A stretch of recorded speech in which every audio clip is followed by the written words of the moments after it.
power all at once for some reason, which happens daily, seasonally, all kinds of times, the power plants went online. When you can, and if they didn't do it right, they blew up transformers around town, send out their line crews, fix those transformers. It's a mess. When your appliances will shut themselves down, they can write off, they can cross off 15% of their power generation capacity. A large power company, we have them in California, there's PG&E, there's Southern California Edison, the big monsters,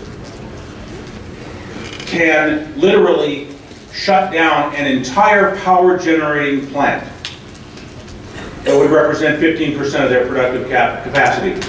So people say, oh, you're gonna save money by not having to pay for meter readers.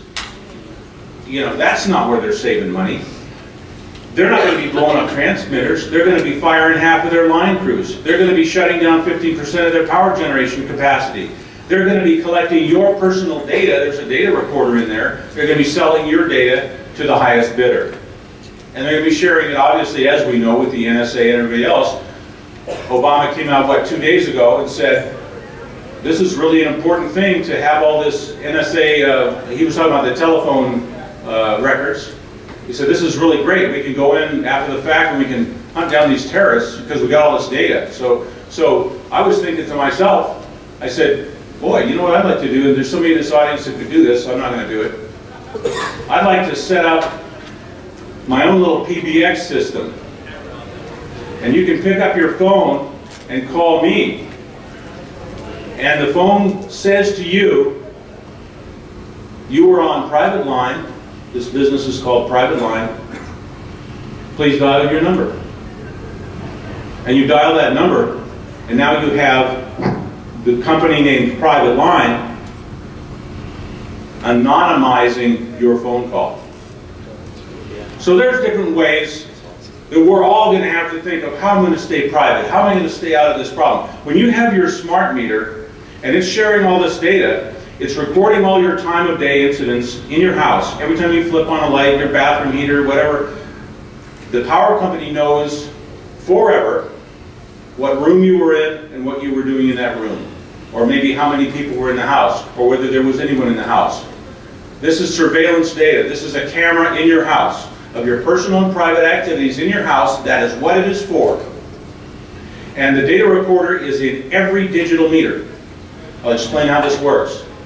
A digital meter has to have something in it called a switching mode power supply. What that does, it's a little transformer type device, and that steals a little bit of electricity to power the digital components of the smart meter, the digital meter. When it has to, the reason it has to steal that is because there is a recorder there. An analog meter, which is something that doesn't record data, and that's the old one you had with the mechanical dials, yeah. It doesn't record any data. There's no need to have the transformer device, the switching mode power supply, on that analog meter. The switching mode power supply is installed at the head end of your house wiring grid.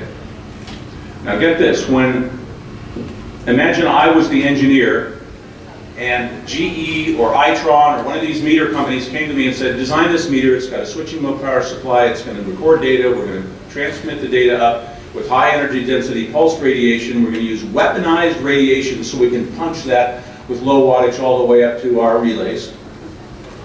As an engineer, I would say, excuse me, in school they taught me not to put a switching mode power supply at the head end of a wiring grid because it disrupts the incoming sine wave current integrity and it causes dirty electricity, and that means the occupants are now living in a low-grade microwave oven. So we aren't going to do this, right? And my employer says, yeah, we're going to do this. And if you say that again, you won't be the engineer doing it. That's what had to have happened. Engineers who designed these meters, every single digital meter, had to have had that thought in his head, whether he or she took it to the employer or not. This is not right. I'm putting a switching mode power supply at the head end of a wiring grid. I know this is wrong. I mean, this is engineering 101. When you go into your house with a electromagnetic radiation or RF scanning meter, and you go down near your wall warts, you know what I mean by wall warts, those little transformers that you plug in to charge your cell phone and all that, you get a big hit on those. That's exactly what that switching mode power supply is doing. It's a transformer, it's disrupting your current, and the reason you get an EMF hit on this little transformer is because it's doing that converting high voltage AC down to low voltage DC, just like they have to do in your smart meter. Okay, that's okay though, because you have a big read, you have a big EMF read on that thing. Okay, where is it? It's at the terminal end of your wiring grid. It's at the end, it's at the plug. So it's not sending bad, dirty electricity beyond it. It's at the end. You take that all the way upstream to your electric meter, and everything in your house is now disrupted. Everything in your house is putting out dirty electricity. So when they tell you, and in Long Island this is coming, we've had all these battles. People know this because you know about the smart meters. You know, you've heard about the protests and people lying down in the street in front of the trucks, you know, they're coming to install the smart meters. When they come and install this, they're going to tell you, oh, don't worry, it's not transmitting. They may not be. They may not be lying. But they're not telling you that it's emitting the dirty electricity. That's a whole separate thing. So there's two completely different electromagnetic radiation issues there. And by the way, you're kind of half right. This is your line. When they say it's not transmitting, it could be in a second. It's remotely, they can turn it off and on remotely, the transmission. So you could have a transmitting meter 1 second, non-transmitting the other. They can lie to you and 2 seconds later turn it on. So when it's transmitting, how many people here have heard the name Barry Trower? Okay, Barry Trower is a scientist from the United Kingdom. In the 1950s, his job was making, testing, deploying microwave weapons for the UK Army. He was in microwave weaponry. And he has, if you want to go look for Barry Trower, he's got some great videos on the web right now, interviews with him.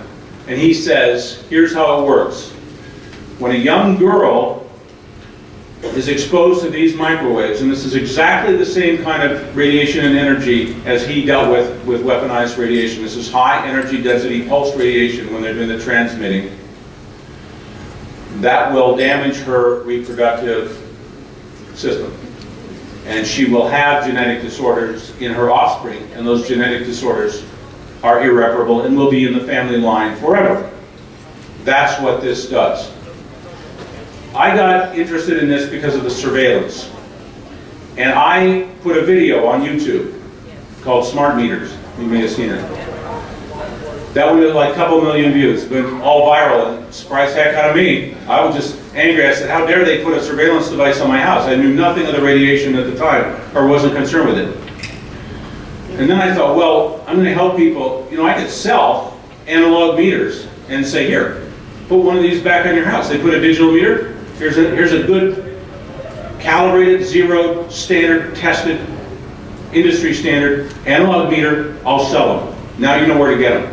And I figured out how to do that. And then I realized, whoops, people are going to be violating their easement. They're going to be tampering with their smart meter. There's all kinds of policies against this. So I said, okay, problem solved.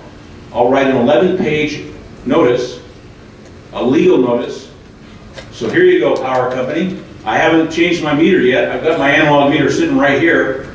Your digital meter is still on there. Here's your notice, and here's what it says. You're in criminal trespass. You are emitting radiation on my property without consent. You're conducting surveillance on my property without consent. Emission of radiation is violation of U.S. Code Title 18, assault. Surveillance is a violation of U.S. Code Title 18, wiretapping. And I've read it, and it does apply to smart meters. There's a digital data recorder in there. It's recording personal private activities inside the home. It's transmitting them wirelessly. It is a wiretapping device in violation of U.S. Code. Here's your notice, power company. You have 21 days to get this off of here. And if it's not off there and I don't have a safe and lawful and harmless analog meter, I'm putting my own on in self-defense in full right of the law. You're on notice. They have 21 days to rebut. Send them a notice of default. All these documents now I pack with my kit, send out these meters. The notice of default says, you did not rebut my notice. You have now confessed to criminal trespass on my property. You are now subject to all terms and conditions of my original notice. So, I'm playing hardball because I don't like what they're doing. And they know they're hurting people. And I've been in these meetings where the representative from the power company is going to come in and give you all this happy talk.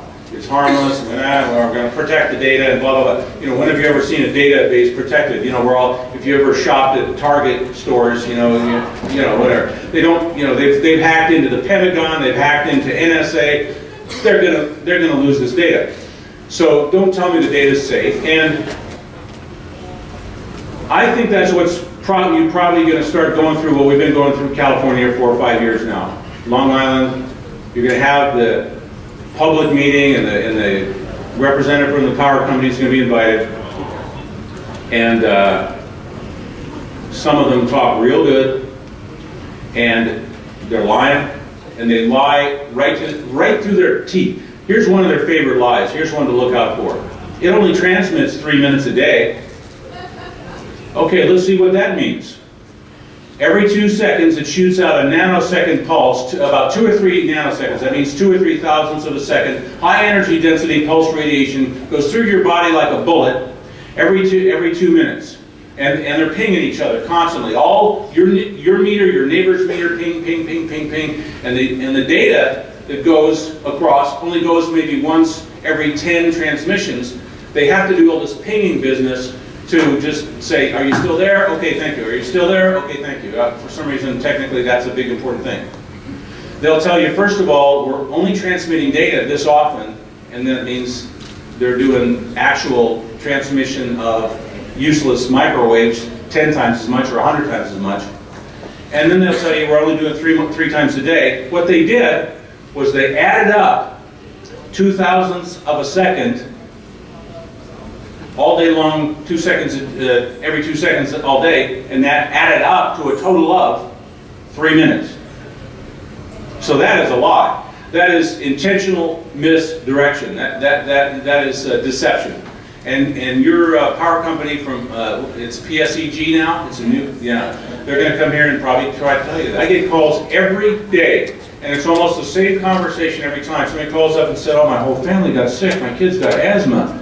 You know, we got brain fog, I got insomnia, heart palpitations, and then I went to the doctor, and they couldn't tell us what happened. And then I realized it all started on the day that they put the meter in. Is the notice online anywhere that we could? Yeah. If everybody in this room were to send the notice. Here we go. Today, here's the contacts. Ready? Anybody with a pencil? Anybody wants it? Here we go. And by the way, the legal notice that comes with the kit is free download. So the only thing you don't get really is the meter itself if you want the free download. So, and I encourage people to do that because I say send them the notice. We used to charge $10 for the notice, and then I thought I'll just give it away. And a lot more people protected themselves because I say even if you don't get the meter, if you're not going to replace it, you've put them on notice. You've recovered the authority as property owner. And what you tell them essentially is, by your criminal trespass, by your misconduct, you have now lost right of easement, contract, and policy, and I don't negotiate with criminals. No one should. You send it certified mail. All the instructions come with it. It's this legal notice. Here we go. Website, freedomtaker.com. Real simple. Could I say something? Sure. In Maine, on Charlotte, we have smart meters, but we managed, we can't get rid of them. We're fighting all over the country. Ed Friedman is the one leading it up. Interestingly enough, he's an environmentalist, and a good guy. But we are allowed not to have them by paying something like $10 a month. It's called extortion. I know it is, but I do it. I just said no, you know, I put a sign on my analog one, I said no smart meter. I had to write the state or whatever, the CMP, Central Maine Power, and tell them I didn't want it, but I have to pay extra. Yeah. But we're trying to work that out. Think really hard before you go into any opt-out program or any offer of contract. If you point a gun at me and say, I'm going to shoot you 3 times, but if you give me $50, I'll only shoot you